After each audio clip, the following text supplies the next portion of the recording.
These the only people on?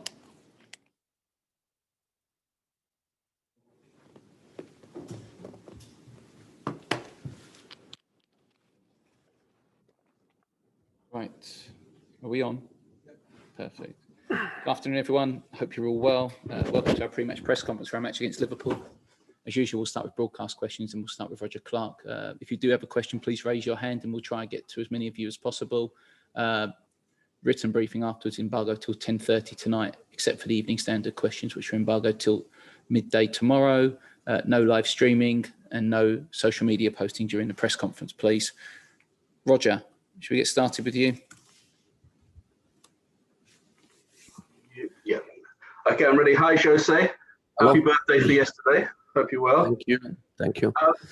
First of all, can I start off trying to clear up as the transfer window starts to come to a close, clear up the situation with Dele Alli, reading reports that you're looking for a possible replacement. He won't be allowed to go anywhere unless you find a replacement. Can you just clear up what the situation is if you expect him to still be here when the window shuts?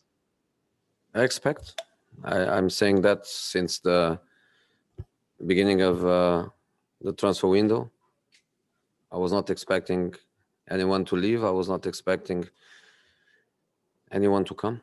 And until now, 27 January, we are almost in the end.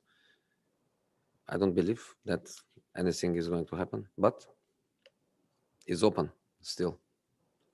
So there's still a possibility, although you say expect, there's still a possibility that something could happen with Dele Alli. No, football is football. Football is football. The transfer window is open. Sometimes unexpected things can happen, but I don't expect it. Facing Liverpool next, the champions from last season, I think everyone would agree their form this season hasn't hit the heights.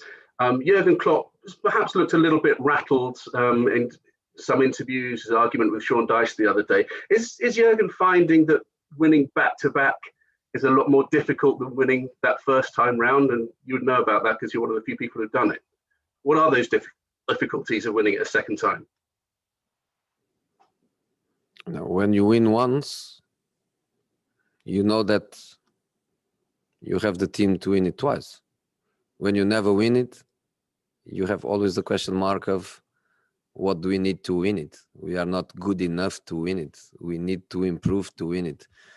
When you win it, you know that you are the best team. And last season, Liverpool was not just about winning. It was just about winning so comfortably. So they know the team they are. They know the players they have. And they know that they can do it again. Would anybody expect Liverpool to have a similar run of last season, winning and winning and winning non-stop? I wouldn't expect that, because what they did is so difficult that to win it a second time in the same way is even more difficult. But to win the title again, they can. I think they believe they can. And I believe that that's what they really want. So simple. We're going to move on to a completely different subject, but the offside rule has been much debated recently. There was a letter sent out to clubs yesterday. I don't know if you've seen the letter yourself, but how referees will interpret situations like the one we saw in the game between Manchester City and Aston Villa. What do you make of the idea of tweaking a rule during the season and saying, well, that goal stood then, but next week, if it happens again, it won't stand? Not happy with. I believe that now is right, and previously was not right. But I don't think is fair that you change the rule during the season. I don't think is fair. Another completely different subject now. Chelsea, obviously, I know you've spoken about Frank Lampard, but obviously Thomas Tuchel has been confirmed now as the manager. He's obviously had success in Paris, in the French league. What awaits him? What difficulties and what's different with what faced him with the pressures at Chelsea, that expectation of winning trophies, and just the sheer competitiveness of the Premier League? You cannot compare the job in Paris Saint-Germain with the job in the Premier League. It's not possible to compare. Okay, we're going to go to Faye Carruthers now from PLP. Faye.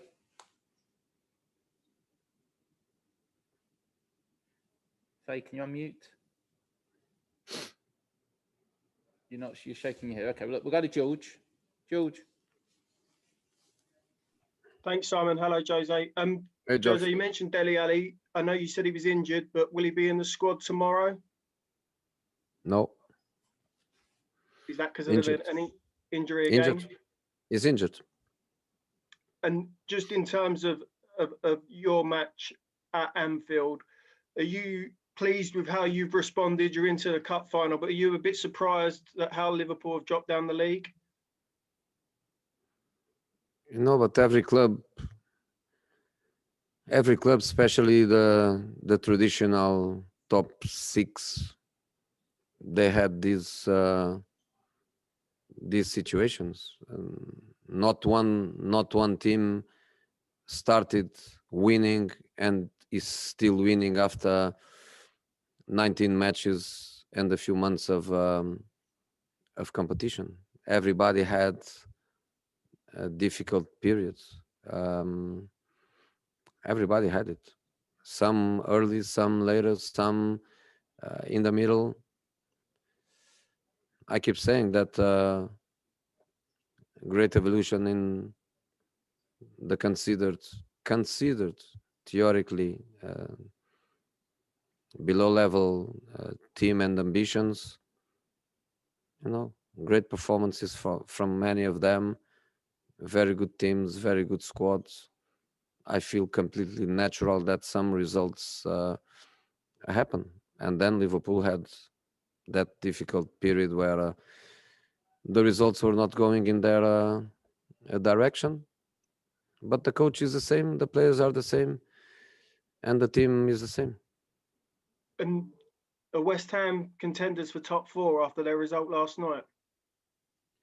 They are winning matches. They have their style of play, and they are winning matches. That's as simple as that. And they clearly show their ambitions by trying to get, and probably they will get a couple of players until at the end of the month. They are there. Okay, James Binge. Hi, Jose. I'd like to briefly ask you about centre-backs. Obviously, Liverpool have had their injury troubles and have used some young centre-backs. You have as well with Joe Rodon. It's a position that's continually evolving. What do you see as the challenges of training a youngster in a centre-back role?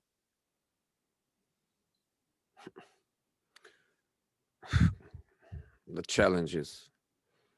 The most important thing is the talent and the mentality, And some clubs, they have the potential to resolve their defensive problems with money. They put the money on the table and they resolve their defensive problems. Other clubs is not that way. So in other clubs, people has to go in different directions.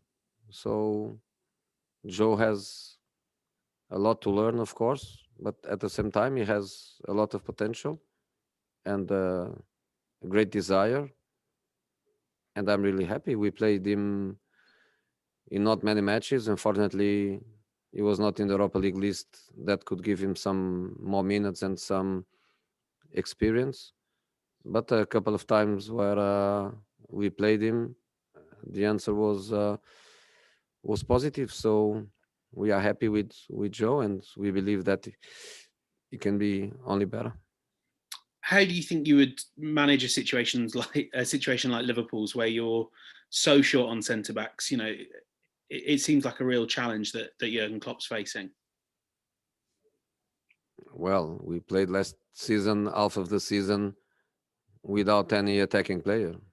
We had a period where we played Lucas every minute of every match.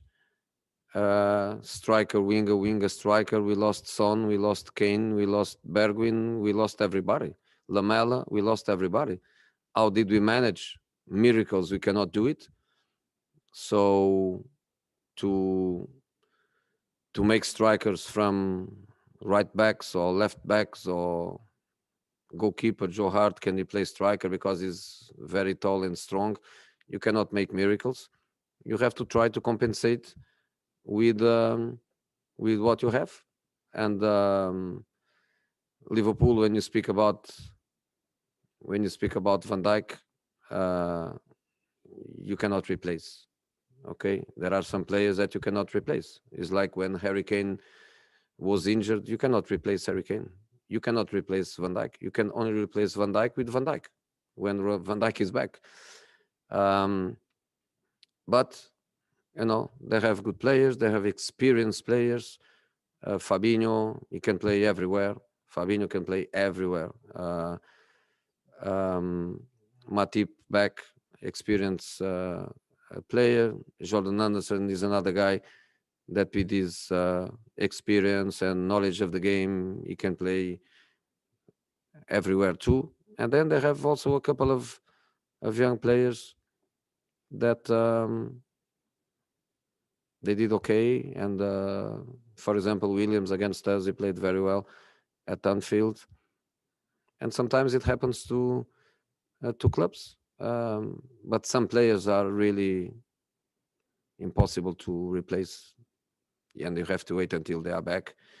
And that's what is happening with Van Dijk. There's 4 more hands raised. I'm going to try and get to all of you. We'll start with Ian Abrahams. Moose,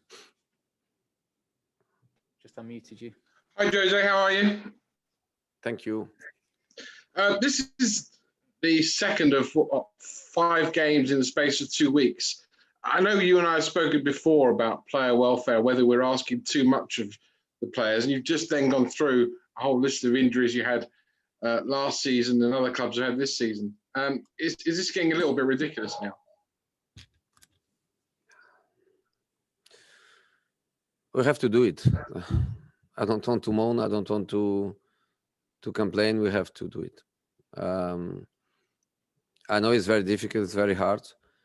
But if we are speaking about 3 matches per week with always 2-3 days in between matches, is doable.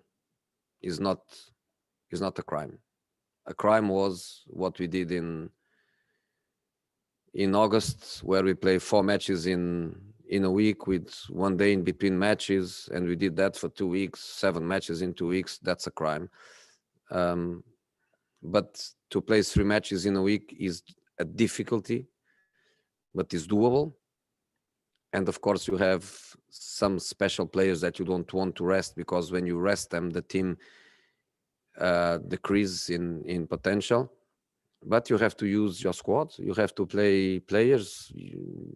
That's why you need a squad. That's why you need players motivated. And in our specific case, we went to Wycombe with some players that are not playing a lot, but they showed that they had quality, and they managed to give some minutes of rest to the other guys. And that is what a team is, what a squad is, and that's the way we have to face the season. A couple of weeks ago, I spoke to you before you played. I think it was Leicester. You were talking about how Brendan Rodgers is a friend, and afterwards you speak to your friends. Jurgen Klopp, what's your relationship like with him? I'm not saying you're going to get on the pub with him, but you get on with him? I don't have Brendan's phone number like I have Nuno. So yesterday I could send my happy birthday to Nuno. I couldn't to Brendan. So through you, happy birthday, Brendan, because me, Nuno, and Brendan, all 3 birthday same day. And you don't forget when you have some friends with the same birthday. I'm not a friend of Jurgen because I never had time with Jurgen. Nuno, he was my player. Brendan, he worked in my in my club for a couple of years together. So when you have something in common, when you know the person well, you can say, I like him, he's my friend. I don't like him, he's not my friend. With Jurgen, is 5 minutes before a match, 5 minutes after a match. What can I say about Jurgen? He's a colleague that I respect, that I don't have any problem with him, and I believe he's the same with me. No problems at all. And last one, we should get goals tomorrow night, shouldn't we? You've got a great front three with one of the best strikers in the world, Harry Kane. Liverpool have got a great front three, and admittedly a little bit misfiring right now. So should I be listening to the radio expecting loads of goals? You know, they scored 2 goals at Old Trafford, where it's not easy to score, and they could score more, and they create a lot of chances. So you are right, they have top class attacking players. I am right by saying they create chances in every match, a part of scoring or not scoring. So when you create chances and you have top players, you are closer to score goals than not to score. But of course, we are a team that normally is well organized, and I don't think they are going to have an easy match too. Okay, Faye, we're going to try again. I've asked to unmute you. There you go. Got you this time. Hi, Jose. Hello. Just want to go back to Liverpool and the fact that they're not in the greatest moment at the minute. Do you feel as if that is an advantage to you compared with when you played them back in December? No, I don't feel at all. Play Liverpool is play Liverpool, independent of all the context, independent of everything. I don't feel it is an advantage. I don't feel it is a disadvantage. Simple. Do you feel as if this is the most competitive Premier League that you've been involved in for a while, in terms of so many teams capable of finishing in the top 4 at the moment? It looks like, no. I think it's an easy thing for you to do. Look back, go to stats, go to data, and look at it. But I feel that way. I feel a team loses 2 consecutive matches, and it looks like he's doing an awful season because you look to the table, but then a team wins 2 matches and goes up, and then you think the season is being phenomenal. I think the best thing to do is to play and wait for the end of the season.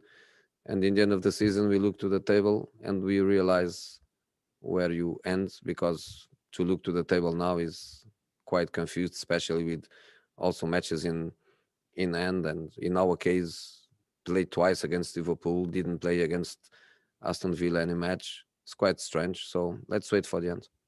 Just finally, Tanguy Ndombele is in fantastic form at the minute. You talked about how much you were impressed with his performances, not just that goal the other night, but how much progress has he made under you, and what have you done to improve him so much? Was him, his responsibility. We always showed him the right way. We always showed him and demand a lot from him. If I did anything positive with him, I believe it was not to play him when he was not in real conditions to play. And I believe that we used some of the matches last season to expose his fragilities at the time. His physical condition was not especially good, as an example.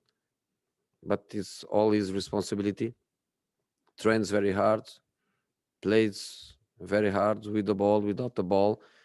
Tactically understands what the team needs from him. He's feeling great. He's feeling very positive. Is his responsibility. Okay, thank you, Faye. I've got Jonathan, Jerry left. I appreciate if you can just keep it to one question. I'm conscious we're running over. Jonathan, we're going to start with you. Yeah. Hi, Jose. Hello, John. Ben Davis came off on Monday night. Is he going to be fit? And also, Matt Doherty, is he going to be fit for tomorrow? Yeah, and we have more problems than that. That I'm not going to share.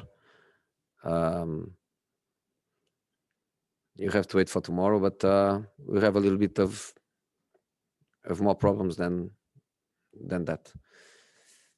Okay, Jerry to finish. Hi, Jose. Hey. We all know Daniel Levy likes to do business at the end of the transfer window, which is this week. Do you think there will be any comings or goings from Tottenham? Don't think so. Honestly, I don't think so. As I was saying before, transfer window is open. Anything can happen until the last second. But I'm convinced that nothing is going to happen. If something happened, would be a huge surprise for me. You guys, thank you. We'll move on to the written part now. So if you do want to ask a question in the written part, please raise your hand.